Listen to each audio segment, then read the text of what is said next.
Welcome to Wheels on Wednesdays. Tom Wheelahan, the former Tiger kicker, joining me here at the Hearn Center. Boy, we spent some great days here back in the day with Tiger basketball. My best story was I was a cable puller for ESPN my senior year. Billy Tubbs came in town. He got so erratic, I thought his hairpiece was going to fall off.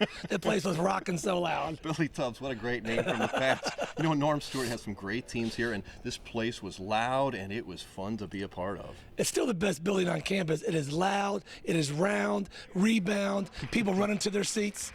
This is the place where they need to play some big SEC basketball games. Now they play volleyball here, and how about this Tiger volleyball team? I want to give a shout out to the fans out there. 4,000 of you guys came out here on Sunday and supported the Tigers as they beat the number 2 Gators. Thank you very much, and keep supporting these flying Crackles. Pretty good week with Florida and Missouri, wasn't it, last week? It was a great weekend. The best part was when they're singing the song, "We are the champions of the football game," and everybody was doing the Gator chop. That's SEC football, my friends.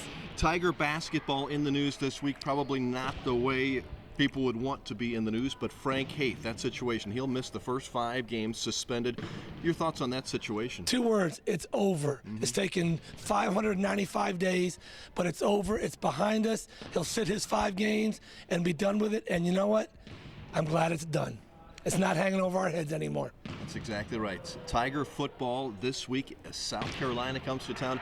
You looked at the beginning of the season at that on the schedule. God. That was a loss, right? We said 7 wins over the year. We did not say 7-0. First, yeah. No doubt. And I don't care about Georgia being depleted and what other sorry schools we played.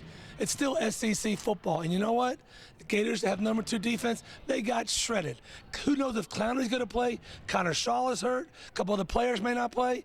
Missouri's going to win this game. And you know what? They're going to win by 21 points. You were especially impressed with Maddie Mock. This is a redshirt freshman who stepped right in for the injured James Franklin.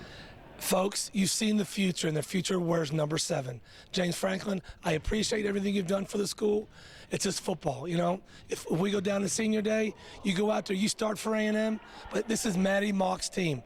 And the players, you know what the best part about it was? When he ran that touchdown in, the fans just were elated for him. But James Franklin, you'll be a great Tiger for our school. You're a great ambassador. I wish you well, but this is Maddie Mock's squad. When you look at this Tiger defense, the defensive line I thought would not be anywhere near where it is. You lose Sheldon Richardson to the NFL, and all of a sudden, Michael Sam is stepping up like Superman, and this is quite a defensive line. Maybe you win by subtraction and addition. Michael Richardson is gone, but everybody else steps their game up. Michael Sam was not defensive lineman of the week. He was defensive player of the week. 6th week in a row, Mizzou players had a player. How about Golden? How about all those boys? He is going to break Alden Smith's sack record of 11.5. The question is, how many games? He still has 5 games left, and all he needs is 3 sacks to break it. When's he going to do it? This weekend? Tennessee? Kentucky? I bet you he will have 18 sacks before the season's over. Wow, that's a big number. How about big numbers of field goals? Were you impressed with Andrew Baggett being the kicker that you are? No, my dog could have made those field goals. What I'm saying is, yes, I'm glad he made those field goals. I'm glad he tied the record, but I want to see a big-time, gut-wrenching field goal. Right before the half, right before at the end of the game. I'm waiting to see him take that next step. We heard so much grief from the SEC last year. Missouri wasn't ready to be in this league. What's the SEC thinking now? Well, why do we bring Missouri into the fold? That's what they're saying. We're healthy. Our offensive linemen are healthy. Our quarterback is healthy. Our receivers are healthy. Our defense is killing it right now. Now, I bet you the SEC's like, why do we bring A&M and Missouri into this? Because they're kind of beating some of our power. So, you always get. Always what you wish for, you may get it. It has been fun to watch, and it will be fun to watch. How about the Kansas City Chiefs? They've been awfully fun to watch. The schedule has not been all that tough, but you got to win games. They want another one-pointer. I don't care. I know you don't. This is the NFL. That's right. It stands for not for long unless you win ball games. And you know what? They got the Browns. I don't care if they got the Browns coming up. They got another sorry team coming up. They're going to be 9-0 when they play the Broncos. They play what the NFL gives them. Sorry, they're going to be 8-9-0. You see this team as possibly Super Bowl. The Really? Chiefs are going to the Super Bowl. Yes. Who's going to stop them? The Broncos? Peyton doesn't play well in the cold weather. If the Chiefs went out, they might have home field advantage throughout the playoffs. Besides the Broncos, who else is going to defend them in the AFC? Tell me. I don't know about that one. That's a good question. Sam Bradford, done for the season. What does that do to the St. Louis Rams organization? They'll lose probably 4 or 5 more games because they just signed Brady Quinn off the street as the backup. Clemens is the #1 starter. He's been bits and pieces here along the road, but it's not too good because you put a new quarterback in with not a running game, they're going to pack the box with 9 guys. The Rams are going to be hurting. All right. We've got something special for you this week. Tom Wheelahan's top 5 reasons to be a Tiger fan. Right now, that's correct. Okay. Number 5.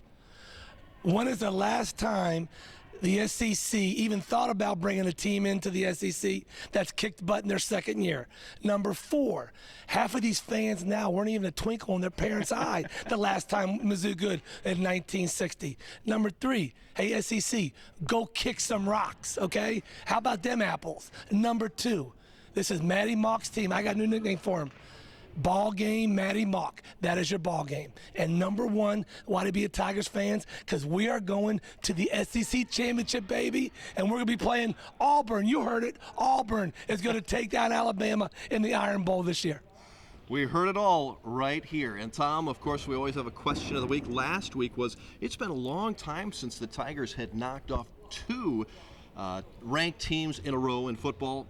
When was the last time they knocked off 3? 70 years ago. Unbelievable. Before your time. Then before my time, that is correct. A long time. About when you were around, Rod. Yeah, somewhere in there. Maybe Kermit Miller. Hey, what's the question of the day? The question of the day is, who was Gary Pinkel's mentor, coach? Who was Gary Pinkel's coach in college, his coach at Washington, and his mentor who just passed away?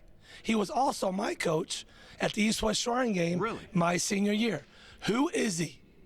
That's going to be the question of the week. Great. We'll talk more about that next week. And also, a little special presentation for Kermit Miller. You have something for Kermit. I have a little something for Kermit. I don't want to give it away, but he is a big hockey fan, I guess. So he might get a nice little special present, early Christmas for you, Kermit.